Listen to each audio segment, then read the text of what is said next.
Hey, what's up guys? So what is it exactly that makes for a good dash cam? There's a ton of different dash cams on the market. I'm constantly testing a bunch of them. I've got 3 on the windshield right now. I've got a bunch sitting at home that are in the queue as well.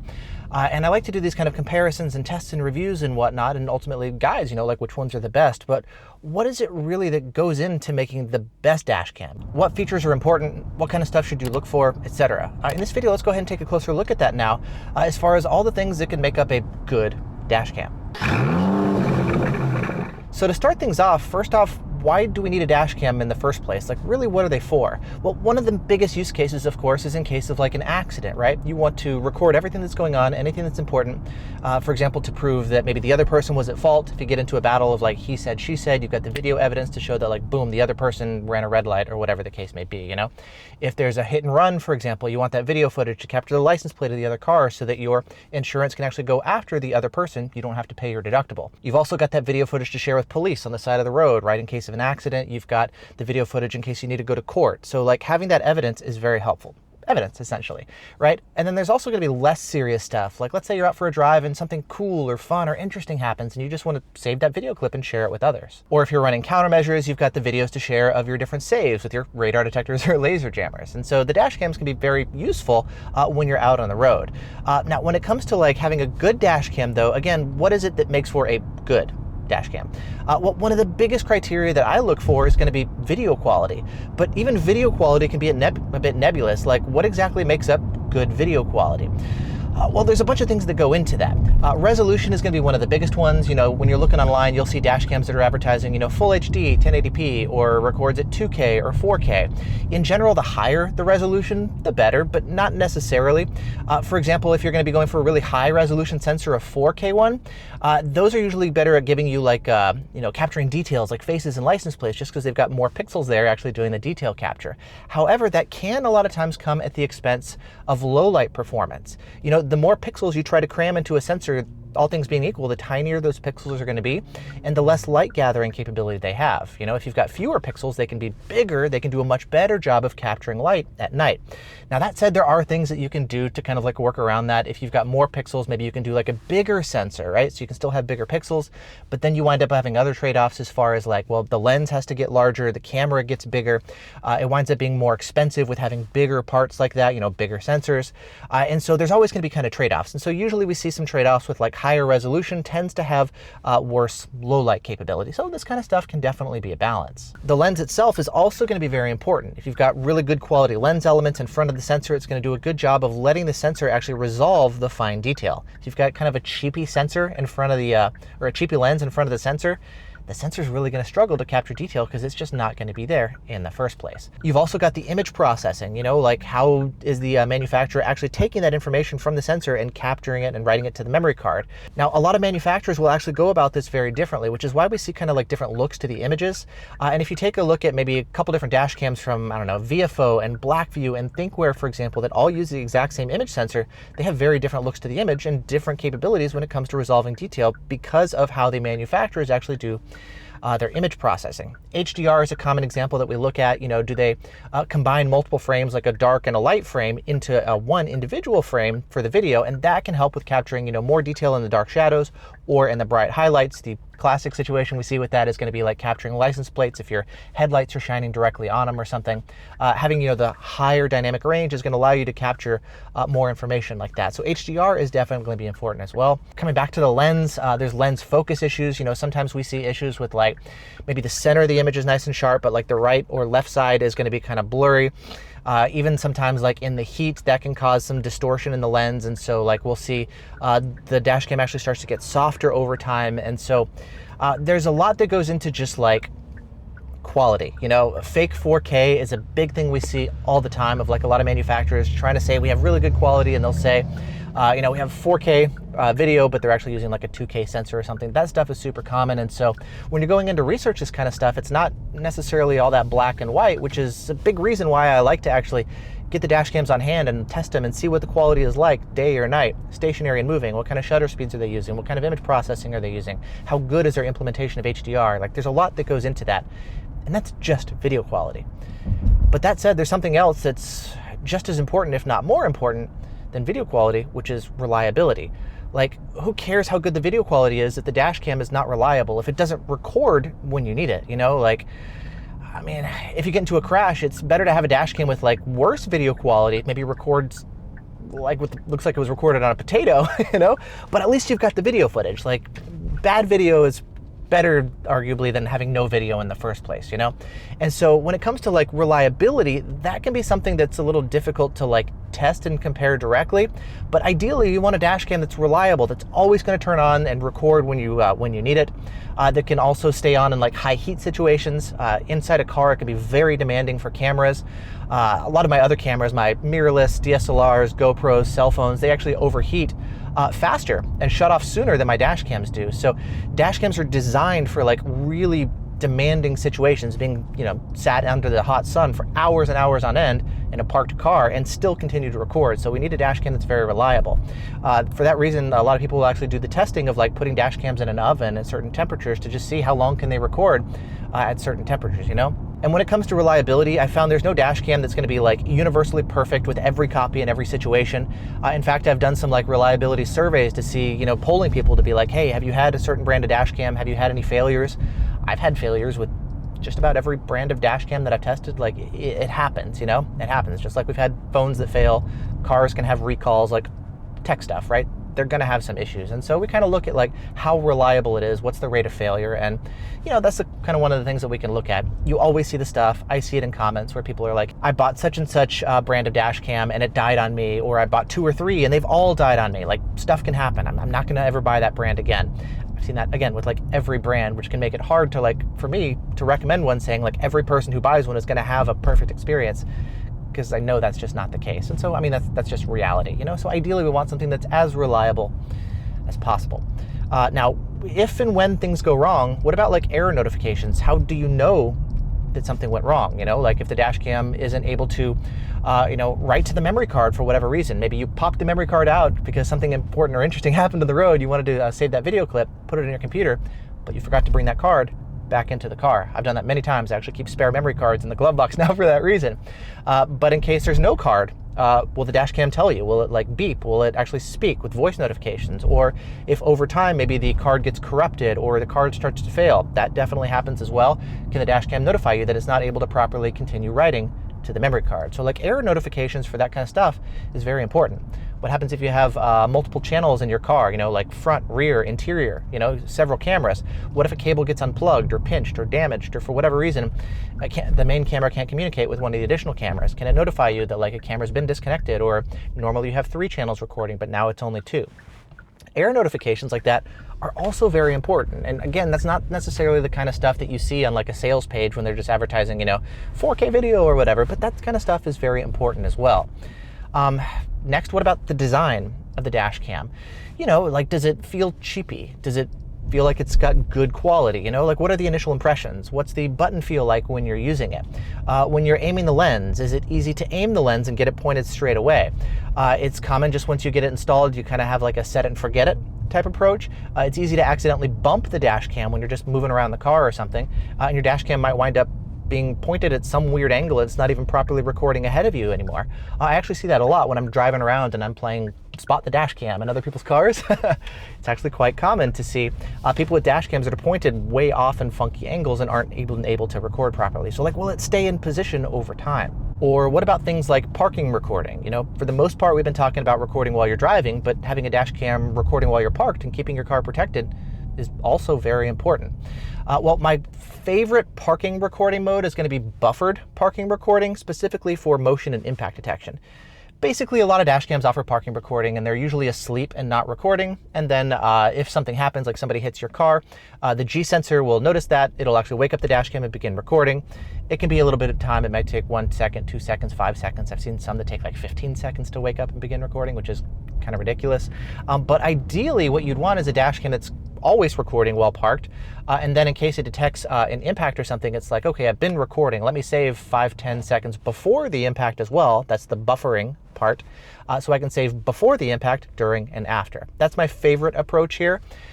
for parking recording mode, and I like to see both motion detection and impact detection. Some manufacturers will have like that just grouped together as one. Others will let you do just motion detection or just impact detection if you want. So maybe just impact detection for hit and runs, but not motion detection to capture like every car that drives by you or something. Maybe you want motion detection too for people that like walk by your car or key your car or something. So like, again, it's nice to have those options, but basically I'm looking for buffered parking recording. I look for, how long does it record before as well, because a lot of dash cams don't actually even offer that. Also things like, does it record, audio while you're parked, not just video, so you can hear if somebody hits your car or keys your car. That can vary, like if you're using time-lapse parking recording, for example, usually that's kind of like a video-ish option with no audio. There's also considerations like what's the power draw of the dash cam? If it requires a lot of battery power to record while parked, well, that means you're going to get less parking record time because it's draining your batteries faster. And so I like to see something, again, with less power draw that's more efficient so you can record for a longer period of time. Additionally, something that's compatible with like external battery packs, so you're not necessarily required to use like the car starter battery for parking recording. I like having the option. Most dash cams support this, but not all of them. And then finally, what about getting some notifications in case you come back into your car and like maybe somebody hit your car while you're parked? A lot of times you can like come back and then not even notice that there's a scratch or damage or whatever maybe on the other side of the car, and you can be driving around and then that video file might get overwritten or something. Or if you're running like a continuous low bitrate mode, that's a lot of video, you're like, man, I'm not getting impact notifications, it's just recording continuously in parking recording. Did that happen today? Did it happen 3 days ago? I've got a lot of video footage, hours and hours and hours to hopefully go and find the clip to see what happened, So getting like audio notifications to let you know like impact detected in parking mode or how many impacts. There's filtering sometimes people do because like vibrations from a loud car or something can trigger that. Or like you opening and closing your trunk, boom, that can trigger an impact notification. So there's some filtering that's involved there, which is also important. But again, just kind of like notifying you when something happens, I find very helpful. Additionally, like the emergency recording capability, if something happens and you want to like push a button on the dash cam, having it record before that emergency event as well as after. Some of them will record maybe slightly before, but mostly after. And usually if something happens, you're like, whoa, somebody just cut me off, or there was a crash in front of me. You realize that, then you push the button. You want it to record before you push the button, I don't know, at least like 20 seconds or so to get everything leading up to it, that whole event. There's also like a little bit of vibration. A lot of times it gets introduced in the dash cam when you press the button, and so sometimes I'll actually wait a little bit after that clip happens, then press the button to not make like the dash cam shake, which means I want even more time recording before I press the button. And so, for like the emergency recording, how do you trigger it? And then how long does it record before you actually press the button? And then as far as having the camera angles themselves, I mentioned earlier, having like multiple cameras in the car. The front camera is definitely going to be the most important one. For 90% of what goes on, I think the front camera is going to be the main camera. And a lot of times people just sell like front only cameras. The next most important one, I think for most people, and definitely for myself, would be the rear facing camera. If something happens behind you, I know like if somebody rear ends you, okay, fine, it's always gonna be their fault in general, but like having the rear camera to record as a person distracted, whether they're on their phone or if you're parked, for example, if you nose into a parking spot, the front camera can't really see anything, and it might a lot of times be only the rear camera that can see what's going on back behind you. If somebody breaks into your car or hits your car, the front camera is gonna be totally blind, and so having the rear camera is very important. A lot of states, not all of them, also have front license plates, and having the rear camera capturing the front plates can also be helpful as well. So there's definitely situations where I find the rear camera to be useful too. Having an interior camera, like recording in the cabin, traditionally we see that for like Uber, Lyft drivers, rideshare drivers, but it can be nice sometimes you just want to capture fun stuff of your kids in the car, or again, if somebody breaks into your car, you have the interior camera angle as they're like messing around and stuff. So having that additional camera can be useful too. And then I've done a whole video talking about like additional camera angles. So 360-degree cameras are recording out the side in case you get T-boned or somebody's, walking by your car and tries to like key your car, break in or whatever. Having additional cameras can be helpful there too. Then you've got things like Wi-Fi. It's handy to be able to have your dash cam connect to your phone. It can be nice for things like maybe some of the initial setup to get your settings dialed in. A lot of the stuff, if you have a dash cam with an LCD in the back, you can adjust most of the settings right from the camera, which is nice. But for certain things, it's easier to go in, like setting the date and time. You can just sync it with your phone's time. It's easier to do that than like going into the dash cam. So Wi-Fi is definitely convenient. I think maybe one of the most useful things is actually being able to quickly grab footage. I know not everybody necessarily has like a computer or something if you're just using your phone or an iPad or something. If you've got Wi-Fi, you can just transfer it directly to your phone or iPad without having to like pop the memory card out, plug it into the computer. Additionally, let's say you get into a crash and you're on the side of the road. You can just grab your phone, copy that video footage directly to your phone, and then show police right there on the spot. You can do it with like the LCD in the back, but it's definitely easier to do it from the phone, so you don't have to sit inside the car. Plus, you've got a bigger screen. Not every dash cam even has an LCD in the back in the first place, and so just being able to like play it on the phone and save it, send it to police, insurance, all that kind of stuff, definitely convenient having the Wi-Fi. So not necessary, but a nice convenience. And speaking of connectivity type stuff, there's also cloud functionality. Also kind of a bonus, not necessarily super critical. There's a lot of companies that are doing that nowadays. Blackview is like kind of one of the main ones, but you've also got ThinkWare, Vantru, Ring, Garmin. There's a lot of companies that do a variety of implementations of cloud functionality, essentially having ways for like you being able to maybe access the video footage remotely if you're not in the car, or if your car is parked, can you live stream into the car and see what's going on? If somebody breaks into your car, can that video footage then be uploaded to the cloud in case they maybe steal the dash cam off the windshield? Can you track the car? Can you see where it is? Like, there's a lot of useful features that are available with cloud functionality. Not necessarily super critical, but it's a nice bonus to have. One of the biggest things that I look for with cloud is like good implementation and functionality. Also, I really like to see a dash cam that has some sort of LTE built in. A lot of dash cams will rely on your phone or maybe an external Wi-Fi hotspot, which is such a pain to get working. A lot of cars maybe have Wi-Fi built in, but that's only going to work when your car is driving. That stuff shuts off when you're parked. So having some sort of Wi-Fi hotspot for the dash cam to connect to while parked definitely opens up a whole nother can of worms. And so for that reason, I really appreciate when a dash cam, if it has cloud functionality, it has LTE built in one way or another, pop a SIM card in or something, and then I can just connect to the cloud without having to rely on like you parking next to your house or next to your work or having Wi-Fi in your car or anything. It just makes it way easier when everything just kind of works more seamlessly. And then when it comes to things like warranty and customer service, that's definitely important as well. It can be harder to test per se, but I mean, this is just kind of like where we listen to people online and we see like, hey, you know, what's the failure rate been? If something went wrong, if you had questions about configuration or settings or something, what was their customer service like? You know, did they get back to you over email or via the phone? Were they easy to get in touch with? Were they helpful? If something went wrong, did they help you replace it? Did they send out a replacement? Did you have to mail it back to China? Did they cover shipping?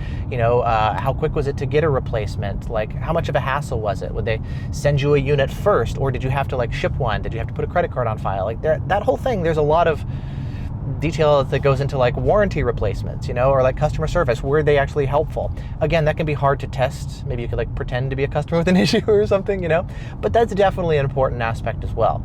And then I guess on that note, like the different brands, I tend to go for some of the better known brands, not necessarily like, sometimes you'll see the smaller, newer brands try to like do something creative and interesting to separate themselves from the competition, because there's like a million different dash cams on the market and there's a ton of junky no-name brands, and so you kind of have to be cautious when you see something new.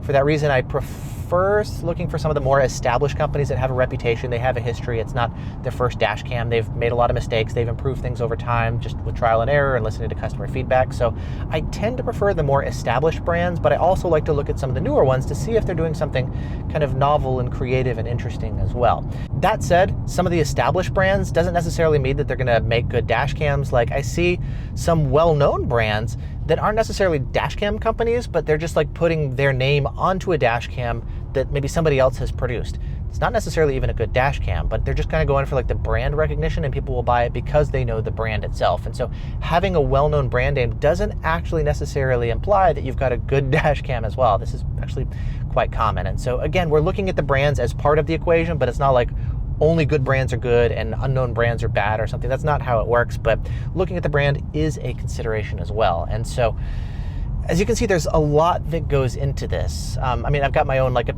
testing that I do. I research with other people. I'm, you know, discussing stuff online. I've got my own opinions, but then I'm also looking at like what are other people's opinions and their use cases and their testing, you know, in other parts of the world. Maybe they've got more city driving, nighttime driving, additional camera angles, different firmwares they're testing. Maybe they, you know, there's a lot of other stuff that we could look at above and beyond just the testing that I personally do myself. But I like to take a look at all this kind of stuff, do my own testing, look at other people's results, and then boil that all together into like, you know, comparisons of which ones are the best. Again, that's ultimately just my opinion. It's not some sort of like de facto, this is the best and everything else stinks. But whenever I'm doing my like comparisons and guides as far as like which dash cams are the best, this is honestly a lot of the stuff that goes into it. And so It's very involved. There's a lot of testing, there's a lot of research, there's a lot of looking at sample videos, daytime, night, freeze framing, looking at detail capture and license plates and how good it captures faces and different, there's a lot that goes into this, right? But I know this video is getting kind of long, but I guess that's part of it, just the fact that there is a lot that goes into testing and reviewing and comparing dash cams. With all that said, I'm curious to hear from you guys, like number one, what are some of the most important things for you? And then also number two, are there some important things that I didn't talk about? Different form factors of dash cams. Do you want something that's like hidden on the windshield and not visible? Do you want something that's blended in the mirror? Do you want something that looks more OEM, or are you okay with something that's aftermarket? There's a lot of other things that we could certainly get into as well. But when it comes to like comparing dash cams, these are some of the biggest things that I look for and that I notice when I'm doing my tests and reviews and comparisons. And so with that said, yeah, here's a video talking about what all makes for a good dash cam. I'd love to hear your guys' thoughts. Let me know if you have any questions. If you want to see more reviews and tests and stuff, of course, I've got a channel here on YouTube. It's completely full of that. I'll link to also like my video on the best dash cams as well down in the description if you want to check that out as well. But with that said, thanks so much for watching. Hope you guys are doing great, and I'll see you in the next one.